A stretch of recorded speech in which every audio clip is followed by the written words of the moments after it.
Demi bisa merampok tanah rakyat, dia mengatakan, rakyat itu hanya punya hak pakai. Sebenarnya semua adalah tanah negara.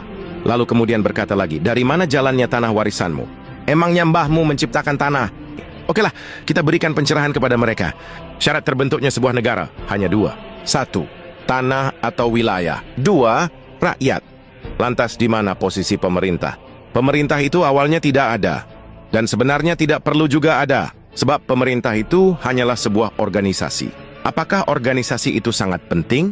Jawabannya tidak juga. Apakah ketika sebuah organisasi bubar, maka rakyat mati? Jawabannya jelas tidak. Lantas bagaimana tiba-tiba bisa ada organisasi di tengah-tengah rakyat?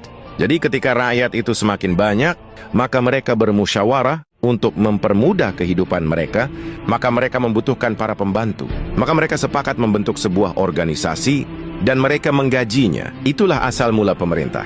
Jadi ibarat negara itu adalah rumah, maka rakyat adalah majikan. Dan pemerintah adalah pembantu alias asisten rumah tangga. Pertanyaannya, apakah pembantu rumah tangga itu perlu? Ya, perlu juga sih. Karena akan mempermudah kehidupan kita. Tapi apakah kita akan mati? Atau tidak akan makan jika pembantu tidak ada? Ya, jelas tidaklah.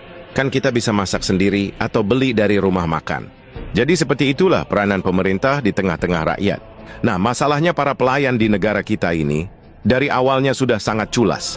Jadi mereka sering menyamakan pemerintah sama dengan negara.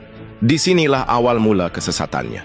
Sehingga mereka berpikir, berarti tanah negara adalah tanah pemerintah. Boom, hancur sudah kan? Mereka salah persepsi. Lalu kemudian menggunakan persepsi yang salah itu untuk mengklaim apa yang bukan miliknya. Jadi perlu Anda ketahui pemerintah dan negara itu berbeda. Oke, untuk meluruskan pemahaman mereka, kita akan pakai istilah Yunani. Sebab Yunani adalah pusat filosofi dunia, di mana hampir semua konstitusi negara-negara di dunia itu diadopsi dari filsafat Yunani. Jadi negara dalam bahasa Yunani disebut hora. Hora artinya adalah tanah, atau wilayah tempat tinggal manusia alias rakyat, kampung halaman atau negeri. Kemudian rakyat dalam bahasa Yunani disebut demos. Nah, jadi jika Anda menyebutkan kata demokrasi atau negara demokrasi, itu artinya kedaulatan rakyat. Sebab demokrasi berasal dari dua kata, yaitu demos dan kratos. Demos artinya rakyat. Kratos artinya majikan, pemilik, pencipta, tuan, dewa, ataupun Tuhan.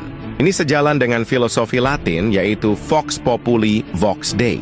Artinya suara rakyat adalah suara Tuhan, atau kehendak rakyat adalah kehendak Tuhan. Jadi ibarat negara adalah rumah, maka rakyat adalah penciptanya. Kemudian pemerintah di dalam bahasa Yunani disebut kivernisi. Artinya pelayan administrasi, ministri, ataupun pembantu rakyat. Pertanyaannya, bagaimana bisa pelayan yang digaji memerintah tuannya?